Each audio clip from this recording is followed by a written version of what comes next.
Okay. You guys heard that?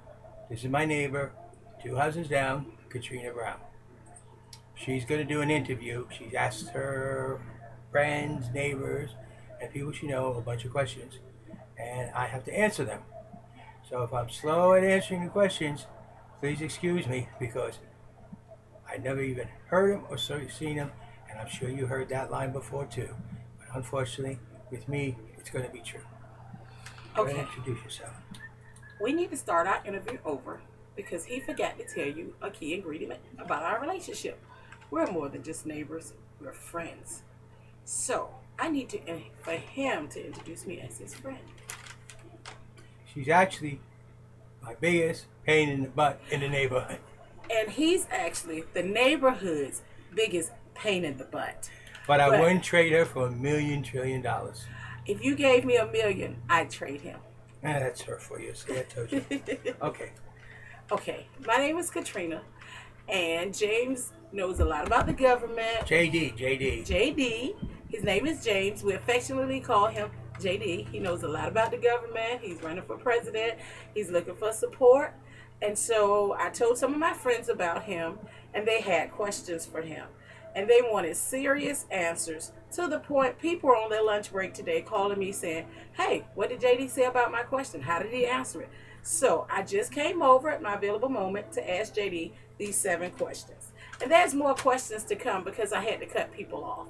But we're going to ask JD some questions, give him a second to think about it so that he can give us an intelligent answer, and then we'll take it from there.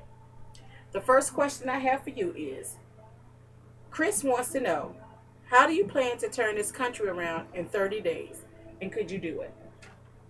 To be honest and truthful with you, no, it can't be done in 30 days. How do I plan on start turning it around? Probably Congress is going to hate the living daylights out of me. What I plan on doing is getting the political parties out of Congress and getting the people's voice heard. Congress is too busy playing the party game. This party wants that party wants this. Let me give you an example. For example, the state of Virginia senators, one's a Democrat, one's a Republican. They're sitting on opposite sides of the Senate. How can they talk over a bill that's being discussed for the people of Virginia?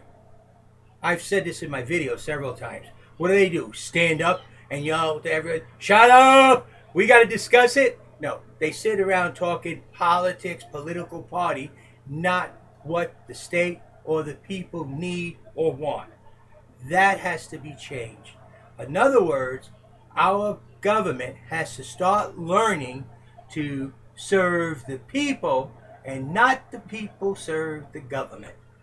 And on that note, his answer is no, he cannot do it in 30 days, but he has a plan where he can work on it to start turning things around. So everything begins with a thought and a start. And when I finally leave the presidency, I want to be able to tell the people of this country, together, between me and you and our work, I have given you, the people, your government back. Don't ever let a political machine steal it again. I so agree. Second question is what are you doing to eliminate people from being homeless? That's a big problem in America, and it shouldn't be. Homeless is a twofold problem. One, there's people that are homeless because they wish to be. They should have that choice. We used to call them hobos back when I was younger. You know, they used to ride the train line, didn't have a home, had no responsibility. Those who wish to be homeless, we should allow them. But those who should, we should be there as a nation to back them up, to support them. How many of them have lost their houses due to this recycling of our economy, and their houses went into foreclosure because they lost their jobs and everything? The federal government could guarantee the loans, work out an arrangement with the people, not a charity, not a welfare, but an arrangement so that the banks know they will be paid and the people should be able to stay in their home. those who want a home in this country should be able to get a home. Okay. So, the people that are comfortable and who choose to live on the streets, we're going to let them choose their own path. Those that choose to have a home, but because of certain situations or circumstances that cause them to be homeless, we're going to help you. Federal government should be their safety net I for them. concur. Not their support like welfare, but their safety net so that they can do the job that's needed, and we are there to ensure that they don't lose their home. There's no reason a person in the United States of America should lose a home when we're building homes throughout the world. I agree. I know it's a problem that can be fixed and prayerfully will be fixed. Third question is, what do you think about Congress vetoing a bill the president has passed? Do you think Congress should have that type of power? Once the bill goes through Congress and the president signs it, Congress does not have that power to veto a bill. They can't, because once it goes through Congress, it has already been approved by Congress. Then it goes to the president for his signature or veto. If he doesn't veto it, it becomes law. The only way it can be changed is they have to change the law.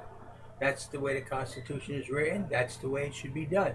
It cannot be they're going to veto it. There's no place for that. There's nothing in the Constitution that allows that. That's almost an act of treason. Okay. Well, I will So let plain my and friend simple- know that they can't do it, especially if the president have signed off on it. And they had already passed it. And they've already passed it. I mean, if the president signs off on something and Congress has not passed it yet, that is just as wrong as Congress vetoing what they passed and the president signs and then they say, oh, we made a mistake. No, this is the way it works. Congress brings up the bill. The president signs it, it becomes law. The president doesn't make the laws, Congress makes the laws. It's up to the president to use good judgment to ensure that the laws are the type that promote a society that the people of this nation wants. Laws should serve the people, not make people the servants of the law. Well, there you have it. I totally agree on that one as well. I really believe that if the citizens had the ability to really make our choices and deal with the choices that we make and have a more of a voice in the government than we have, I believe a lot of the problems that we're facing in America would be eliminated. But because we are dictated to, instead of we the people who pay taxes can dictate, that's why we have what we have, which I consider to be a United States hot mess. Can I interrupt you for a second? Sure.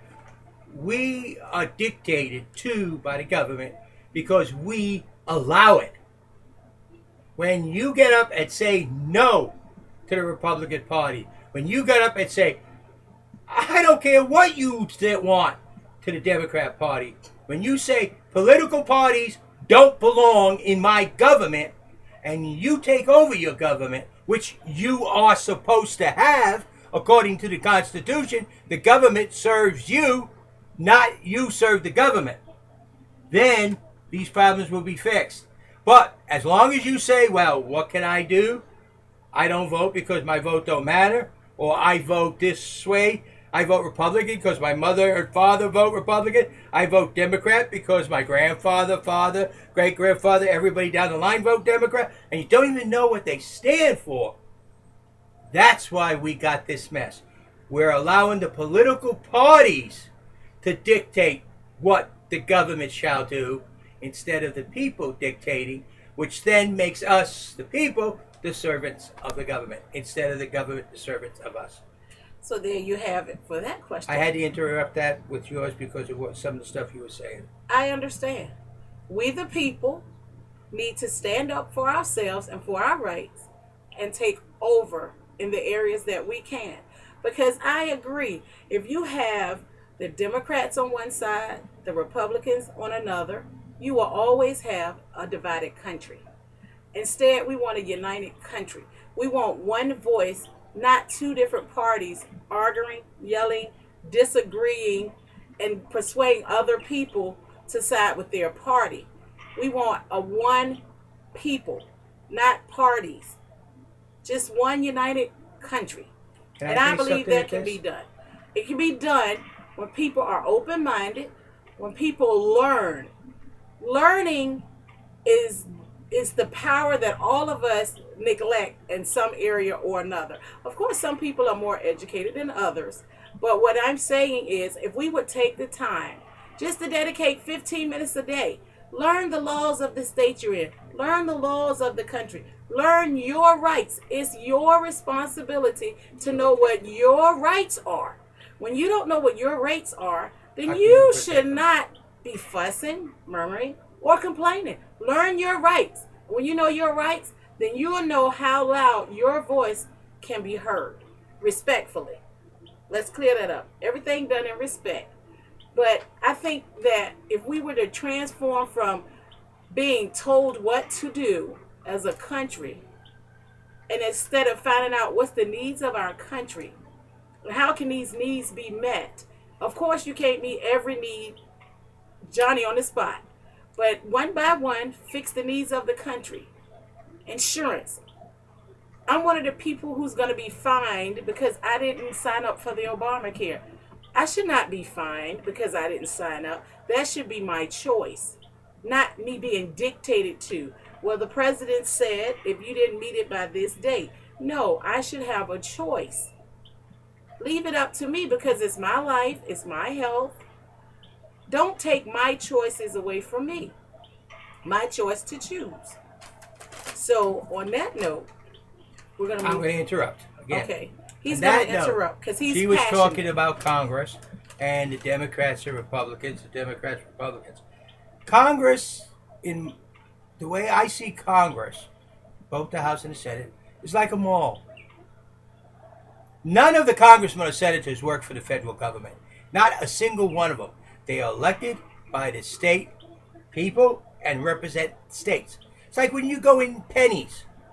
The people who work in Pennies, do they work for the mall? No. Do they work for the cleaning department of the mall or the security department of the mall? No. No, they work for Pennies. When you go into Macy's, do they work for the cleaning department or the security department? No. Do they? They work for Macy's. Well, that's the same thing, but unfortunately our Congress don't. Our Congress works for the cleaning department, which is, let's say, Republicans, and the security department, which is Democrats. And as far as the people, hey, you get what's left over, and that's not very much. Absolutely nothing. So you got to understand, they work for. Don't ask me what I think of term limits for a congressman or senator, because they have term limits. Very strong term limits. When you don't vote them back in, they just reach their term limit. It's up to you to have the knowledge and the strength and the ability to stand up and say, this guy's not representing me. Out you go. You do that enough, they're going to start listening to you. But as long as you vote, as your grandfather did and your father did, or as you always have, you're putting the same people in. And don't take this as an insult, but our society's definition of insane is a person who does the same thing over and over and over again and expects change. And then yet still continue to do the same thing over and over again, looking for change, and change never happens. Is that not what you've been doing? Each and every one of you? It really doesn't matter who's the president, who's the Speaker of the House, who is the Senate Majority Leader. That don't matter. It's the same debacle every single time, over and over again. Don't you think it's time we get rid of the Republican and Democrat parties? We need to get them out of our Congress and out of our government. There's no room because Congress, the Constitution, does not allow for them. Does not even leave a space for them. Think about that. And as you can see, he's very passionate about our government and what he believes in and getting some positive changes to help our country grow and be better and stronger. And so we're going to move to the next question. What do you think is a fair minimum wage? What do you think is a fair minimum wage? Minimum wage is, I did a video. First thing is, minimum wage solves nothing except for making the middle class poorer and poorer. You can make a minimum wage $100 an hour. What will happen is everything will increase in price, and everyone who's getting $100 is now at minimum wage. Everyone who's getting $110 is $10 from minimum wage. Minimum wage does nothing to help the family. Minimum wage should be what it is. Minimum wage, starting salary for part-time employees, people who just enter the employment market, things like that. What we need is a fair, livable wage. Now, there's where you draw a different line. Fair, livable wage. What is a fair, livable wage for you if you're living in wherever you're living? You should be able to provide one worker working 40 hours a week should be able to provide decent living, decent food, decent clothing, and decent everything, house and everything, to survive in that area. What is that fair livable wage? That's what a fair livable wage is. Now, I'm not talking about a fair livable wage where you can go and buy, everyone goes buys Cadillacs and live in mansions. I'm talking about being able to sustain your family, you, your wife if you have one, your kids, your pets, your livelihood. That is a fair livable wage. That should be set to that standard. What should happen is nobody working full-time over, let's say, for example, 9 months, make minimum wage. They have to make a fair, livable salary. Under 9 months, they're just beginning their training, their learning. That will depend on the company, how long they want to keep them on minimum wage. But above that, they need to pay. Keep raising minimum wage makes that fair, livable salary go up also. So, let's say we raise minimum wage up to $15 an hour. Everybody who's making $15 an hour is now minimum wage. Are you going to get a raise? No. Everybody who's making $15.50. Are you going to get a raise? No. Everyone making $17 an hour. Are you going to get a raise? No. Only those below 15. And now we have just raised the poverty level to where $18, $20 is now the poverty level. So all these people who were making a decent living is not now. So minimum wage is not the answer. We have proved over and over and over again, minimum wage raising does not work.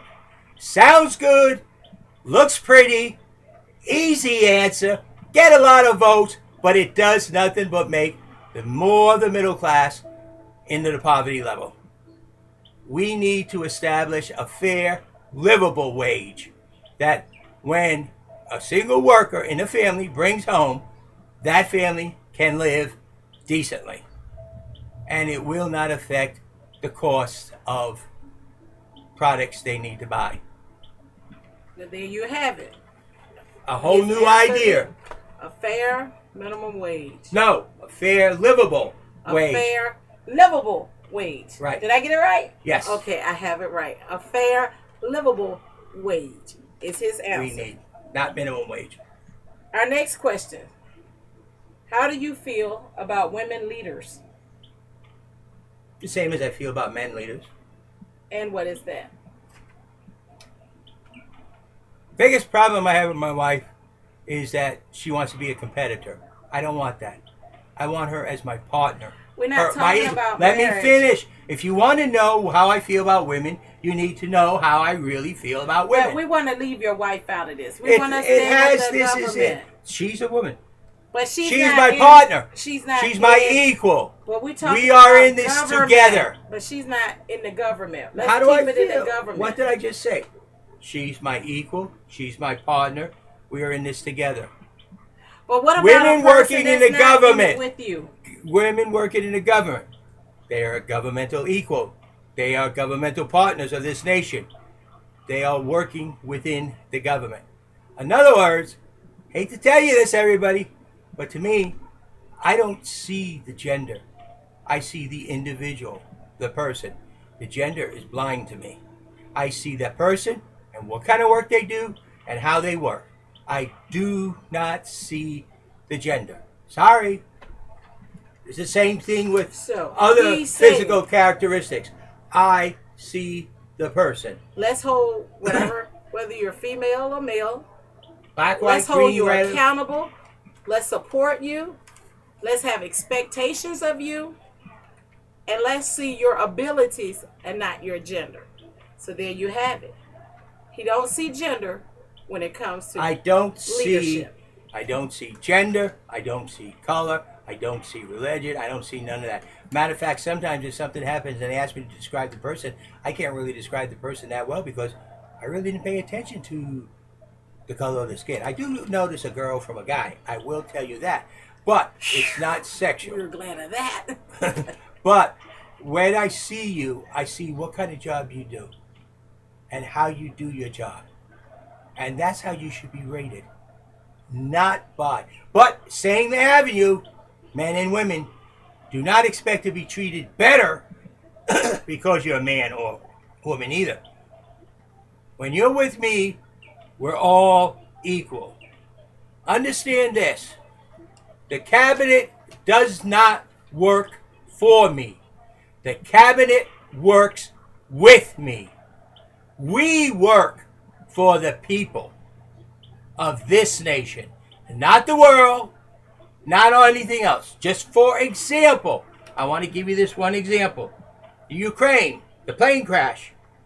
MT-17, I believe the number was. Excuse me, I'm the interviewer, and you're Let me getting finish from my our thing. questions. We'll get to that. Let's state our Okay. questions. Then we'll do our wrap-up session. Okay. I have to kind of keep him focused a little bit. That's why he says I'm his pain, and that's why he's definitely my pain. See how we balance each other? What is your opinion on gun laws? What's your opinion on gun laws? The first 10 amendments I call the 10 commandments of our Constitution. Our federal government has no right or authority to change it. The problem with guns is not the gun. It's the inexperience, the unknowledge, the loosely available guns. You tell me how a person who's committed a crime that's not supposed to have a gun, cop pulls over, has a gun, and that guy ain't in jail yet. It's like a drunk driver. Drunk driver loses his license. Cop pulls him over. He's got a suspended license, he's drunk again. Why ain't he in jail yet? But let somebody have a half ounce of marijuana on them, they go straight to jail. Something's not right there. Do you think a citizen have the right to bear arms to protect themselves? Positively, completely, 110%. You walk inside my door and try to doggone do forcibly, I'm going to have a gun pointing at you, and I'm going to tell you right up front, a gun has one purpose. And this is where people go wrong. It's not for protection. Ask any hunter. When they shoot an animal and they wound the animal, they call that a miss. A hit is when you kill. And that's the only purpose of a gun, is to kill. Not protection, to kill. Someone comes in my house, that gun's pointed at him, I will tell him, this gun has one purpose and one purpose alone, to kill. And if I fire it, the purpose is to kill you. If everybody would learn that, and children learn that guns are dangerous. I mean, how many young kids go out there, get in a car, start it up, and drive it off? There is a few. I'm not going to disagree with that. But a lot less than a gun. But yet, how many people daily are killed by automobile accidents? They are just as dangerous. The danger needs to be taught. Problems is, people see on TV, kids see on TV, people get shot over and over again. They watch a movie, they watch a TV series, they see this guy get shot. Change the channel, new movie, and here's that guy who was just shot, running around full of life again. Well, that's not real with a gun. And that's one major problem. Now, as far as criminals having guns, I believe that every criminal has proven their worth. That's why they're criminals. And they shouldn't have guns. I think someone taking a gun, driving down the street, shooting people, shouldn't have a gun. I think someone who doesn't have the common sense not to shoot a gun into the air during the 4th of July shouldn't have a gun. I said, whoa, wait a minute. I was taught when I was young in Connecticut, in which we had a lot of woods, and we could shoot a gun in the air and not kill somebody. Not like in a city or a rural area, you shoot the gun and the bullet comes down to hit somebody. We could shoot a gun in the air, and we were taught, you don't do that, because that bullet's got to come down. And when that bullet comes down, it may come down on somebody. So when you shoot a gun, you shoot it at a target, an object, or an animal that you intend to kill. You just don't shoot guns randomly. That's what we need to teach.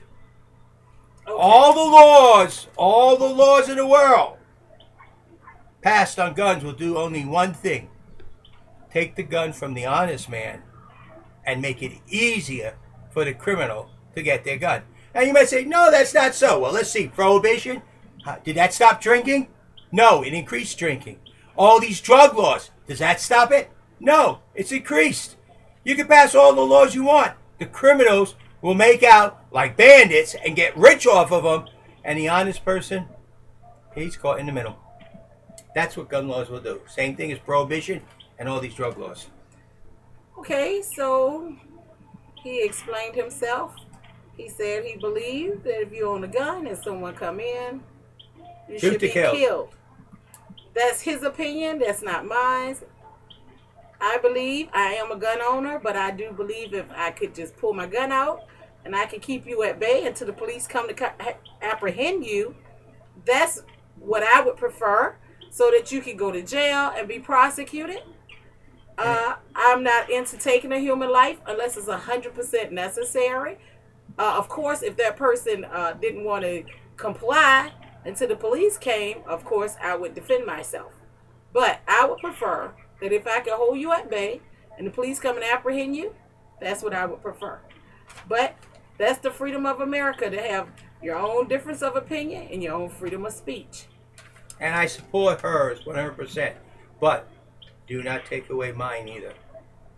And that's why I said that's the freedom of America. Now, she did say something that's interesting. She owns a gun. I don't. And on that note, we're going to move to the next question. I'm a survivor of rape and kidnap. He's not.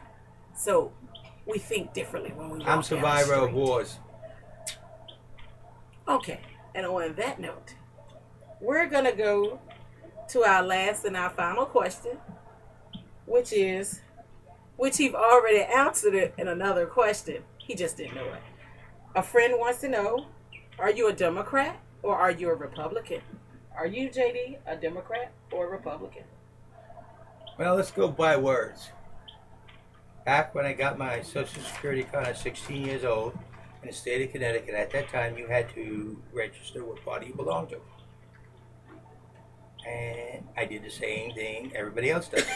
My foster father was a Democrat, so I registered Democrat. Have I changed it? No. But what am I? Well, every time I seem to do these polls, it doesn't fit either party. I'm a little bit Democrat and a little bit Republican. Then next time I do it, I'll be a little bit Republican and a little bit Democrat. Move. So, bottom line is... You're going to get a pot roast. Don't worry about it. I'll get water. What am I? I'm actually JD. And it's not what I feel and believe that should be forced upon the government. It's what you feel and believe. The government needs to serve you, not just me. The government needs to know what you want. That's why I say, and I repeat, and I repeat, and I repeat, I am bringing your voice to Washington, D.C. Not Democrat, not Republican. When I walked down that street on January 21st, 2017, I'm not representing a Republican. I'm not representing a Democrat. I'm not representing a Libertarian. I am there to represent and bring the voice of each and every single American. I'm not Joe Biden. I'm not going to play favorites. To me, you are the ones that matter. It's your country as well as mine, and the only way we can keep it, and I do mean we, is us together. Not Democrat, not Republican. Congress has no room in it at all for any lobbyists whatsoever. And the biggest lobbyists, I personally feel, are the Democrats Party and the Republican Party. And if you don't believe me, look at how they strong arm people in their party who disagrees with them. That is lobbying, no matter how you look at it. Okay. Okay, well, he let you know at 16 he received a Social Security card in New York. In Connecticut. In Connecticut. Connecticut. But he's neither Democrat nor Republican. Even though I registered as Democrat, it never changed it. He never changed it. Well, guess what? When you're 16, I'm a firm believer because I grew up in a home with both parents. And what my parents said was the law for our house. And we respected our parents and their choices and their decisions because they're our parents and they are accountable for raising us. And so he did what he was supposed to do. If your parents register you as a Democrat or Republican, you go along with it until you're old enough to change it. We talked about it. If he didn't change it, I don't hold him against it. I believe in a person is allowed to change their mind. Also, things do slip our minds. Sometimes the things in life, everyday life, concerns, your mortgage, your car notes, raising your children, making sure you're servicing the community. He served our country. So we're not holding that against him. We have it out of his mouth and his own words exactly what he is, which is neither Democrat nor Republican, but he's for the people. And so I'd like to go on record stating JD's opinion is not necessarily my opinion, even though I agree with some things he say. But I am Katrina Brown, and I am my own person with my own thoughts, my own concerns, and my own opinions. And that's what makes America great.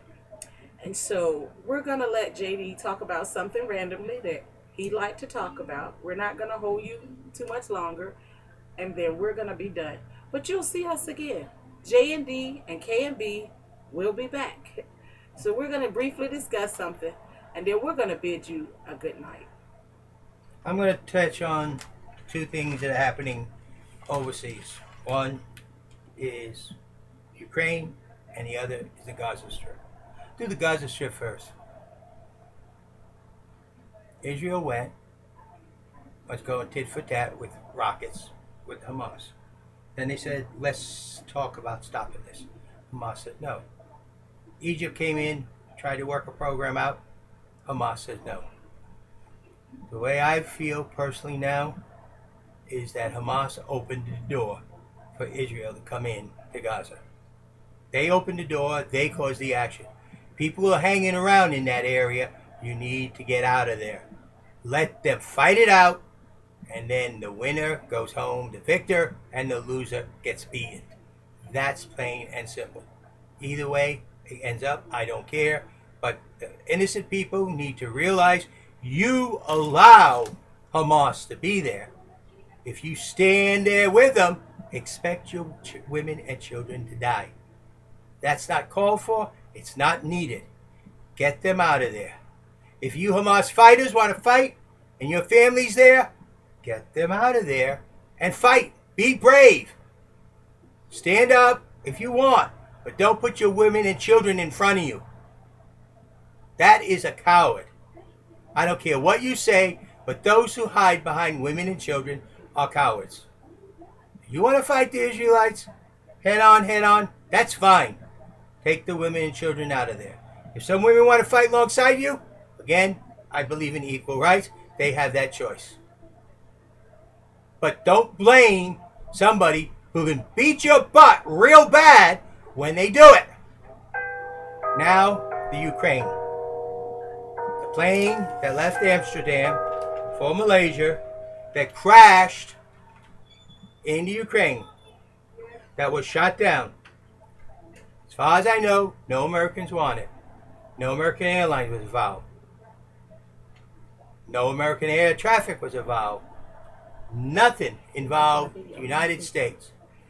I believe, personally, though I disagree with a lot of things that Obama does, I agree he is handling it the way the United States should. Right now, all he needs to do is let the world know we, the United States, will strictly stand behind our allies at whatever they decide to do. This is their problem. They must solve it. And we will support whatever they decide. Whatever they choose, we, as their allies, will support. We are not going to go in front of them and start throwing punches and kicking and yelling and screaming when it doesn't even involve us. That looks like a fool. Obama's doing right now. He's on top of it. His people are working with it. And he's standing back. He does his phone calls to Putin. Putin and him have their private conversations. That's what he should be doing. Letting Putin know how we feel about what happened. But remember, people, we did exactly the same thing in the Indian Ocean. We had a naval ship shoot down an airline full of civilians, killing everyone aboard. We felt terrible about it. Does that make it right? No. But it happened. We don't know the circumstances, but this does not involve us. This involves the Ukraine and the European nations and the Malaya nation, Asian nations with that air route. They need to solve the problem. Obama needs to stand up and say we will support our allies into whatever decision they choose strongly, and we will take a back seat and let them choose how to handle their problems. We only ask that our allies keep us very well informed on what they shall do. That's what Obama should be doing. That is apparently what he's doing. Sorry, people. Even though you heard me talk down Obama a lot, I have to give him credit on this one. Usually, he runs out there, puts his foot in his mouth, draws his line and all that. This time, he's acting like a president. He's saying, we're here. He just needs to publicly say it now. We will support our allies into whatever they choose. And we will stand behind them. But it's their problem. They need to resolve it. We will support them. And he needs to do that publicly. That's all he needs to do. And then have his team do what they're doing. So now you got my opinion about Israel and Hamas. And I feel that way about anybody, any country. Like I said, all countries have a right to exist. And no other nation has a right to interfere. Hamas was interfering. They were firing rockets first. Israel was firing rockets back. I don't play tit for tat. If Israel was the United States and they fired just 10 rockets into the United States, I would have marched my whole army right into them. I don't give a doggone. You don't do it. You respect the boundaries. You respect the territories. You respect the nations. If you can't do that, expect the consequences and expect the nation that you're attacking to use their full force against you. Not a tit for tat, not a nicety. Because let me tell you a little secret. War is hell. In peacetime, it's murder. Remember that. War is hell. In peacetime, it's murder. What's going on in Gaza now is pure hell. Hamas attacked another nation. Simple, plain, and that's the way it needs to be looked at. Sorry, people. Sometimes we need to open our eyes to the world, whether we like it or not. I don't like it any better than a lot of you.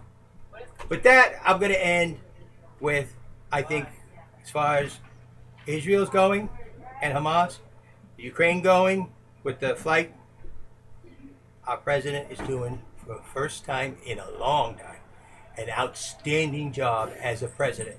He's standing back and letting those involved handle the situation, and he's keeping his team on it. Where's John Kerry? He's in the Middle East right now. Supposed to be a week. News says, well, it might be 2 weeks or 3 weeks now. And that's the way it goes. And he's talking constantly with Putin about that plane crash. Well, he's not accusing Putin of doing it, but he did let Putin know that he aided what went on. Come here, there's a picture here. Okay, with that, I'm going to say good night. Katrina, you want to say anything else? On that note, I want to say good night. I want to say that I love the president. I support the president. It doesn't mean I agree with all his decisions, but I think he's doing a wonderful job under the pressure he's under, being fought against because of his color and not his ability and his intelligence and intellect.